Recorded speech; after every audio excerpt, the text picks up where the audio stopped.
Hora de Saúde. Oferecimento Neurogênesis. Com base no alicerce do ensino, pesquisa, assistência, tem a solução neurológica para você.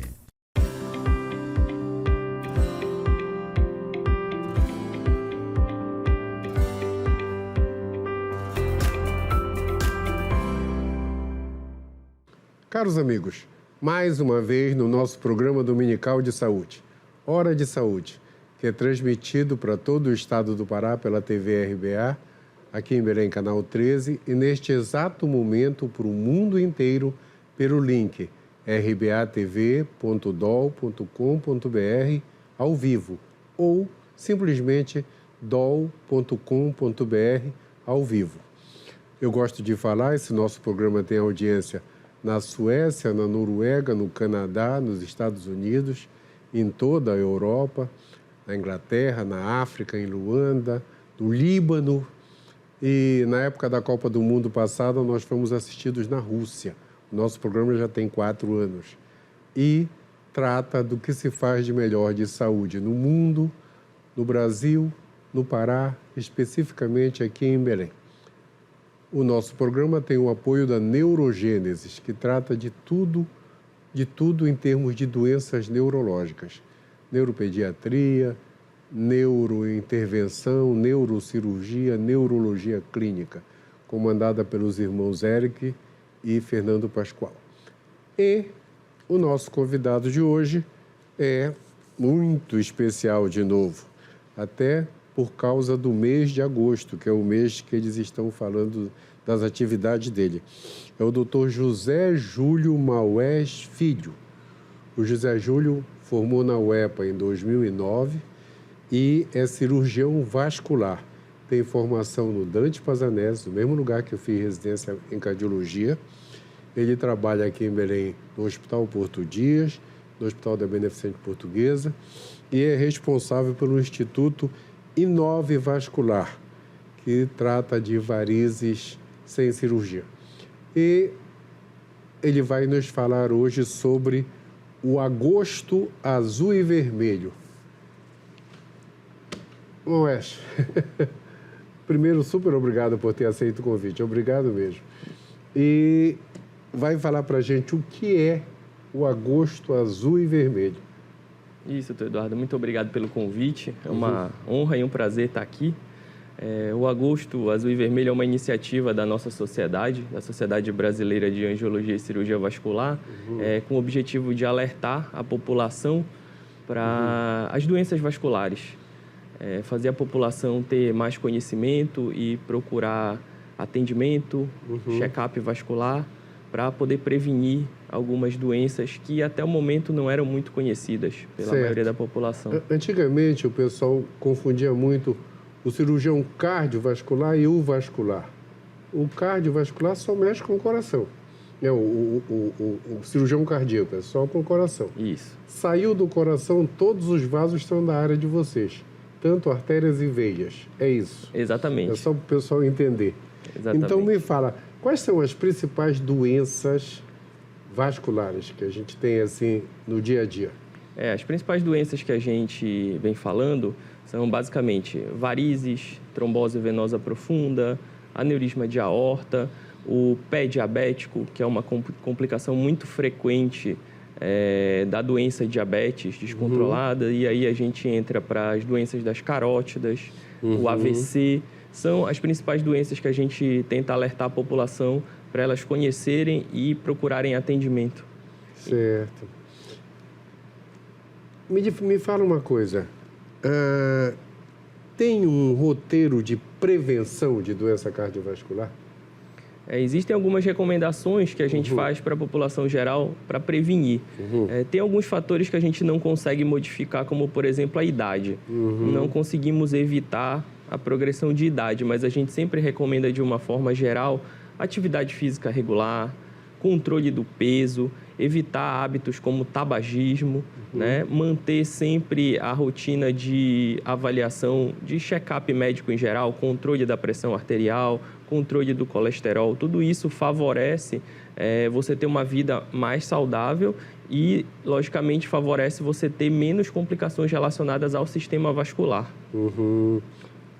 Moés, eu tenho uma... Posso chamar de Moés? Né? Fica à vontade. Moés,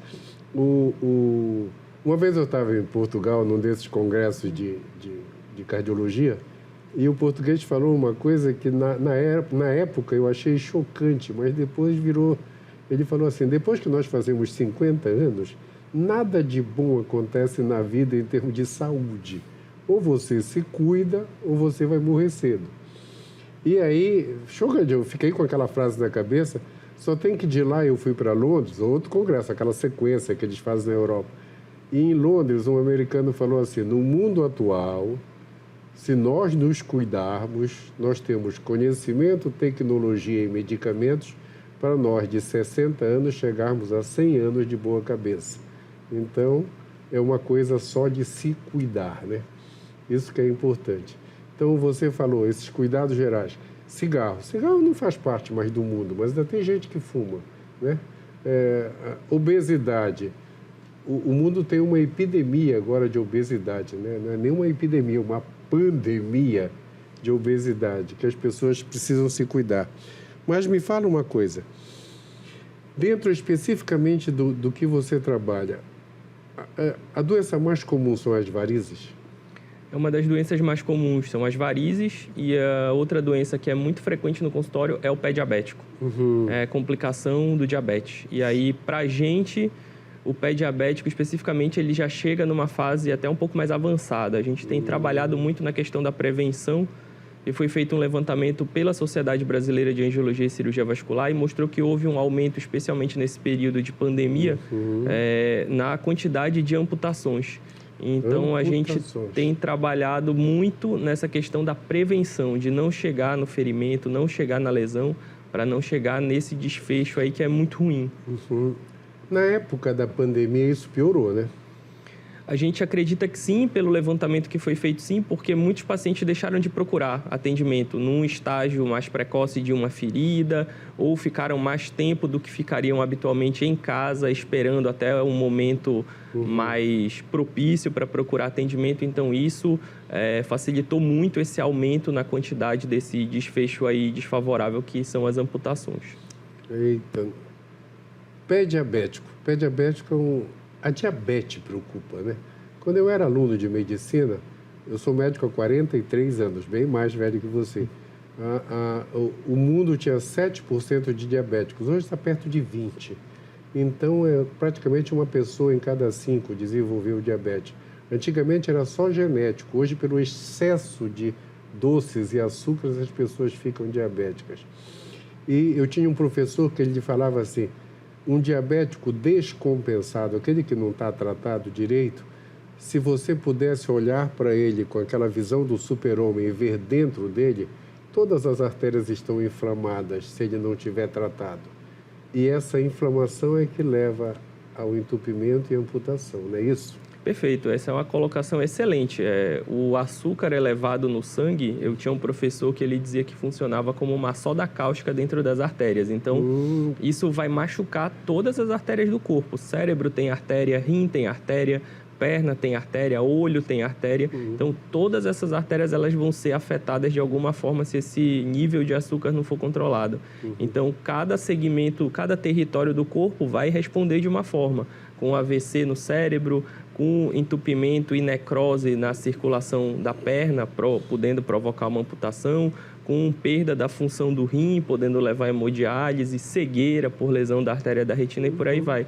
Então, o fator básico que a gente quer atuar é justamente na prevenção, controlar a diabetes, associar exercício regular, associar controle de peso, de colesterol, triglicerídeo também, para que esse paciente tenha não só um tempo de vida maior, mas tenha qualidade, para não se envolver nesses problemas, hemodiálise, perda de membro, enfim, o objetivo maior é prevenção. Com certeza. Nosso amigo, não se preocupe se você é diabético. Essas coisas acontecem com os diabéticos que não se cuidam. Tá? Hoje, no mundo, nos últimos anos, teve um salto na qualidade dos remédios para diabetes absurdo, né? Foi um fantástico até. Hoje, diabético descontrolado só se ele quiser. Exato. Né? Só se ele quiser. Porque os medicamentos para diabetes deram um salto de qualidade assim, mas muito grande. Não tem nem, não foi nem uma evolução, foi uma revolução no tratamento do diabetes. Então, saiba que hoje tem um monte de medicamentos que controlam perfeitamente a vida de um diabético para que ele tenha uma vida totalmente normal. Totalmente normal. Agora, me fala uma coisa. As amputações, isso preocupou agora que você falou que aumentou. Houve uma época que elas estavam em decadência, né? Assim, eu diria que antes da pandemia, eu sou da época que a amputação era uma coisa comum, tá? Comum. E já depois dos medicamentos, das estatinas, dos medicamentos para diabético, dos estentes nas pernas, isso diminuiu a amputação. E, de repente, com a pandemia, aumentou de novo porque o pessoal não deu a importância necessária para a doença. Essa é a causa principal, essa é a chamada de atenção, né? Sim, essa é a chamada de atenção. E, na verdade, existiu sempre um nível basal desses quadros. E, como eu falei anteriormente, para a gente, cirurgião vascular, esses pacientes eles já chegam com algum problema que muitas vezes tem perda de tecido no pé, na perna, perda de dedo. Então, sempre existe um nível em que a gente vai... nível basal de amputações parciais ou amputações maiores. Mas, com a pandemia, sem dúvida, houve um aumento expressivo aí na quantidade de pacientes amputados. Agora, Moés, me fala uma coisa. Trombose venosa, tá? A frase que eu vou dizer eu copiei de um amigo meu. Ele dizia assim, toda vez que a gente chega no aeroporto, aquela moça bonita que recebe a gente no check-in devia dar uma aspirina e um copo d'água junto com o cartão de embarque. Nem tem mais cartão de embarque hoje. Junto com o cartão de embarque. E tem a ver ou não em termos de trombose venosa? Porque um outro médico amigo meu disse, não, mas a aspirina agudamente protege a artéria, mas não vai proteger da trombose na veia se aquela pessoa não andar no avião, não se cuidar, não fazer movimento. Isso é real?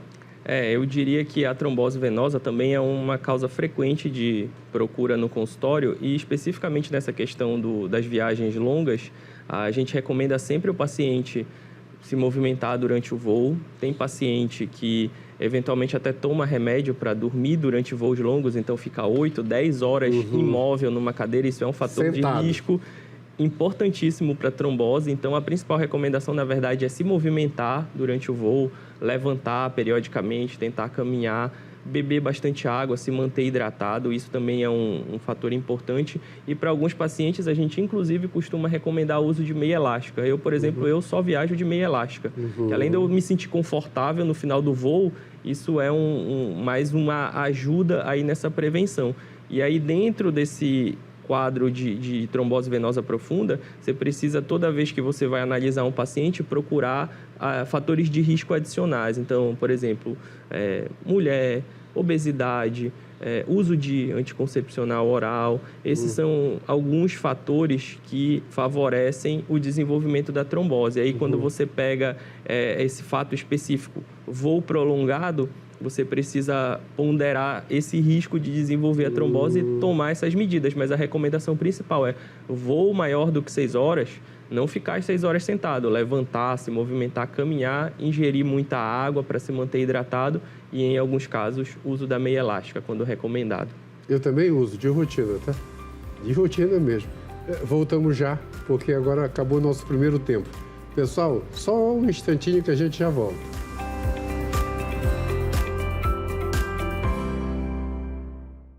Hora de Saúde. Oferecimento Neurogênesis. Com base no alicerce do ensino, pesquisa, assistência, tem a solução neurológica para você. A Neurogênesis atua no mercado de saúde com produtos e serviços que se moldam às diversas tendências da transformação digital.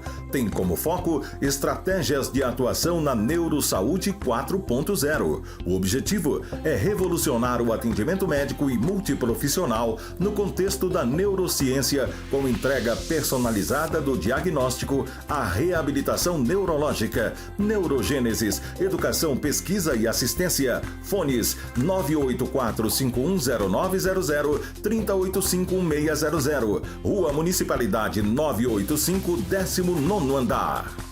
Hora de Saúde. Oferecimento Neurogênesis. Com base no alicerce do ensino, pesquisa, assistência, tem a solução neurológica para você.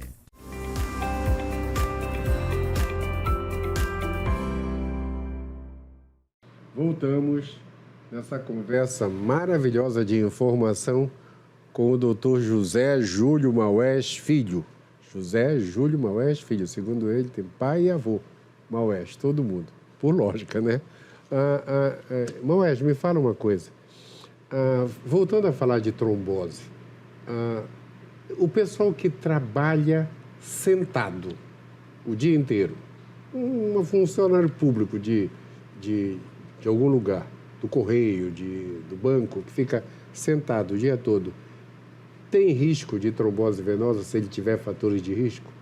A pergunta também vale assim, uma vendedora de loja que fica o dia todo em pé, tem problema também com trombose venosa ou não?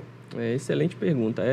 Esse paciente, essa pessoa que fica muitas horas de pé, muitas horas sentado, na verdade, alguns, e é uma causa frequente de procura no consultório, vão queixar de dor, de cansaço, eventualmente de edema. Risco de trombose em si, só pelo fato de estar muito tempo durante o período de trabalho ou de pé ou sentado, isoladamente não aumenta. Mas, eventualmente, se você tiver fatores adicionais, é possível que tenha, mas a grande queixa normalmente é relacionada a esses sintomas: dor, cansaço, peso, inchaço. É muito comum, inclusive, a gente atender no consultório professor que trabalha muitas horas de pé, dando aula, policial que está na ativa, patrulhando a rua, com essas queixas de que tem dor ao final do dia, que tem cansaço na perna, que tem peso. E uma parte considerável desses profissionais, eles acabam tendo varizes. Quando a gente vai investigar com exame físico, ultrassom, tem um quadro de varizes associado. Então, nesse sentido, a atividade influencia dessa forma, a atividade de trabalho. Então, seria muito importante o indivíduo que trabalha em pé se sentar de vez em quando e descansar, e porque trabalha sentado, dar uma caminhada de vez em quando. Isso, a mobilidade é muito importante. A perna da gente, ela funciona como uma bomba, especialmente a panturrilha. Então, quando a gente está se movimentando, essa musculatura da panturrilha, ela contrai e aperta, digamos assim, as veias para ajudar o sangue que chega na perna a retornar para o coração. Eu tinha um professor que chamava panturrilha de coração 2. Isso. Tem algumas pessoas... melhora a circulação. Isso. Então... Aí vem o problema de quem fica muito tempo parado, né? Exatamente. A panturrilha não está no seu movimento de coração 2. Exato. Legal isso aí. Agora me fala uma coisa. O que é a trombose? A trombose, a gente tem trombose, é basicamente assim, a formação de coágulo dentro do vaso. Um coalho de sangue, eu costumo dizer, um coalho de sangue. Né? Dentro do vaso. Ela pode formar... Forma lá o sangue fica sólido e forma um... Isso, forma aquele sangue pisado que o pessoal fala. Pode formar dentro da artéria e dentro da veia. É mais comum, mais frequente dentro da veia, que é o que preocupa as pessoas. Doutor, eu vim aqui porque eu estou com medo de trombose. Então, esse quadro de trombose venosa profunda, que são formações de coágulo dentro das veias, normalmente das pernas, eles acontecem baseados em alguns fatores de risco. A gente tem imobilidade como um desses fatores de risco, aí a gente já falou outros aqui. Sexo feminino, uso de anticoncepcional oral, pacientes com câncer têm risco aumentado de ter trombose. Cigarro favorece. Então, esses pacientes, eles somando esses riscos, eles podem ter um risco maior ou menor de desenvolver trombose. A trombose arterial, ela ocorre dentro das artérias, mas num outro cenário, relacionado à doença aterosclerótica, relacionado à arritmia cardíaca, que pode migrar do coração, mas a mais comum realmente é a trombose venosa dos membros inferiores. Quando eu era aluno de medicina, era muito comum nos hospitais os pacientes parados, operava a perna, tinha que colocar gesso, aquelas coisas, fazerem trombose venosa por ficarem sem movimento. Não existia o remédio chamado heparina, de baixo peso molecular, que você usa hoje, o Clexane, o Versa, todo mundo usou na pandemia, né? Vieram de conhecer na pandemia, mas a gente usa isso há 40 anos para a pessoa não ter trombose no hospital, né? Então, aquele paciente que vai para uma cirurgia, que vai ficar parado, tem que usar uma substância para não deixar o sangue coalhar, né? Exatamente. Em português de bar, né? O sangue coagular. Então, por isso que se usa aquela injeçãozinha na barriga toda vez que a gente está internado, que vai ficar muito tempo, para evitar a trombose venosa, que quando acontece, o trombo pode se soltar e dar embolia pulmonar, né? Exato. Trombo de veia, pessoal, sobe e vai para dentro do pulmão, né? Porque ele vai subir nas veias cavas e vai para dentro do pulmão, da embolia pulmonar pode matar. Exatamente. O grande perigo da trombose venosa profunda é justamente a embolia pulmonar, que ela pode ser fatal, dependendo da quantidade de coágulo que migra para o pulmão. Certo. Então, esse agora, é o grande perigo. Vamos falar do dia a dia das varizes. Varizes. Todo mundo, a maioria das mulheres se queixa de varizes. Quanto é o percentual e a frequência de varizes? Assim, para você que é da especialidade, no teu consultório. No geral, a nível mundial, 20% a 30% da população pode ter varizes. E mulher até 50%. Metade das mulheres. Metade das mulheres podem ter varizes. Tem uma idade para começar a ter varizes ou não? À medida que vai envelhecendo, a gente tem vários segmentos de idade, mas as mulheres acima de 50 anos, eu diria, a porcentagem fica um pouco maior de acometimento por varizes. Então, é a rotina do consultório, é o quadro mais frequente. A mulher, por si só, sexo feminino já é um fator de risco maior para ter varizes. É um risco maior. A população feminina tem maior possibilidade de ter varizes. Como trata varizes hoje, no mundo atual? Tem remédio? De vez em quando a gente assiste aquelas coisas na televisão. Olha, tome o cálcio do tubarão que vai... Eu estou falando cálcio do tubarão porque é uma coisa... propaganda dessas, teoricamente, sem embasamento científico. Mas compra, eu não sei como é que a televisão deixa, né? Tem um monte de gente vendendo um monte de coisa sem embasamento científico. Mas vamos lá, um exemplo. Tome tubarão da Noruega, qualquer coisa assim. Essas coisas funcionam? Isso, assim, a gente tem muito remédio prometendo melhorar, mas não existe um remédio que você tome ou passe que vai eliminar as varizes. Isso não existe. Não existe. Não. Os remédios que a gente tem hoje são os venotônicos. Eles melhoram o funcionamento. Então, eles melhoram os sintomas. Dor, cansaço, inchaço, mas só enquanto você está tomando os remédios. À medida que parou o remédio, volta os sintomas voltam, né? O tratamento de varizes, ele precisa de alguma intervenção para remover qualquer que seja o calibre da veia, precisa de alguma intervenção para remover aquela veia doente. Como faz essa intervenção hoje? Tem que internar, operar, tirar... Aqueles aparelhinhos de tirar a safena toda? Hoje em dia a gente tem algumas técnicas que são minticamente invasivas, com rápida recuperação, o paciente não precisa ficar internado. Quando a gente faz no hospital, o paciente vai para casa no mesmo dia. Com resultados assim... Diria que hoje o padrão ouro para o tratamento das varizes, aquelas de grosso calibre, é o endolaser.